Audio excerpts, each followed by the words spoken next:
The era of global warming has ended, the era of global boiling has arrived. Setelah kita menyaksikan video barusan, mungkin kita bertanya-tanya, kenapa hal tersebut dapat terjadi? Atau siapa yang bertanggung jawab atas hal tersebut? Jawabannya simpel. Peristiwa itu mayoritas terjadi karena ulah manusia.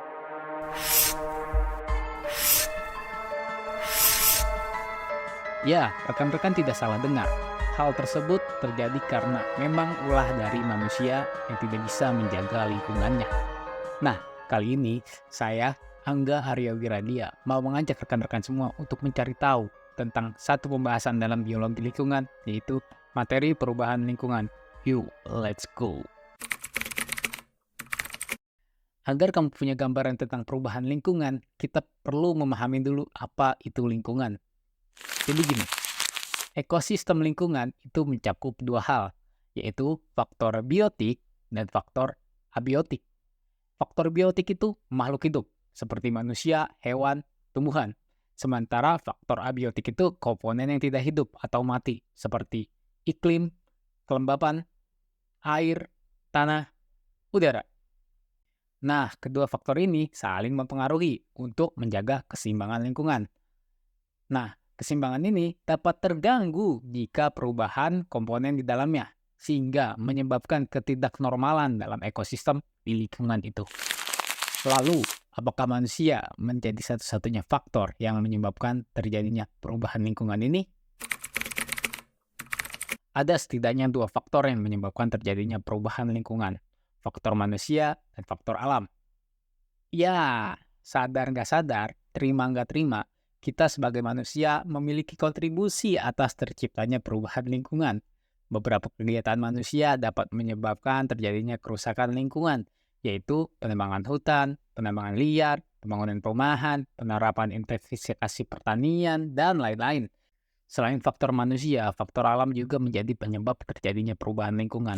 Satu contoh yang menonjol adalah dampak letusan gunung berapi Tambora pada tahun 1815. Partikel-partikel vulkanik yang mencapai stratosfer menghalangi sinar matahari dan menyebabkan turunan suhu global selama beberapa tahun. Dampak Tambora ini adalah bukti kuat bagaimana letusan gunung berapi yang besar dapat menciptakan perubahan lingkungan jangka pendek yang signifikan. Selain itu, terdapat faktor-faktor lain seperti variasi aktivitas matahari yang telah mempengaruhi iklim bumi selama jutaan tahun, gelombang tsunami, gempa bumi, tanah longsor, dan banjir. Perubahan lingkungan ini merupakan suatu proses terganggunya lingkungan, baik karena faktor alam maupun karena manusia. Jadi, kamu sekarang bisa tahu kalau manusia merupakan salah satu penyebab terjadinya perubahan lingkungan. Perubahan alam yang diakibatkan oleh manusia akan berdampak pada keseimbangan alam, dan pada ujungnya, manusia akan merasakan akibat perilakunya. Apa aja sih contoh sederhana dari perubahan lingkungan? Yang pertama ada pencemaran air, yang terjadi ketika air di sungai, danau, atau sumur menjadi kotor karena limbah. Lalu ada pencemaran udara, yang terjadi ketika udara menjadi kotor karena debu, asap, gas, dan zat-zat sisa lainnya.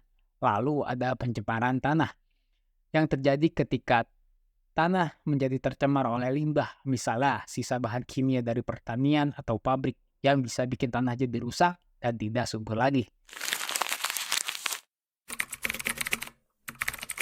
Lalu, bagaimana cara kita untuk mengatasi ini? Sebenarnya ada dua cara, yaitu adaptasi atau mencegah. Jika kita memilih adaptasi, kita menyesuaikan diri dengan perubahan yang terjadi di lingkungan untuk bertahan hidup dan tetap berkembang. Namun, hal ini memiliki kelemahan, yaitu jika kita memilih ini, maka yang tidak dapat beradaptasi akan terseleksi. Namun kita masih memiliki pilihan yang kedua, yaitu mencegah. Seperti kata pepatah, mencegah lebih baik daripada mengobati. Saya Angga Arya Wiradia, pamit undur diri.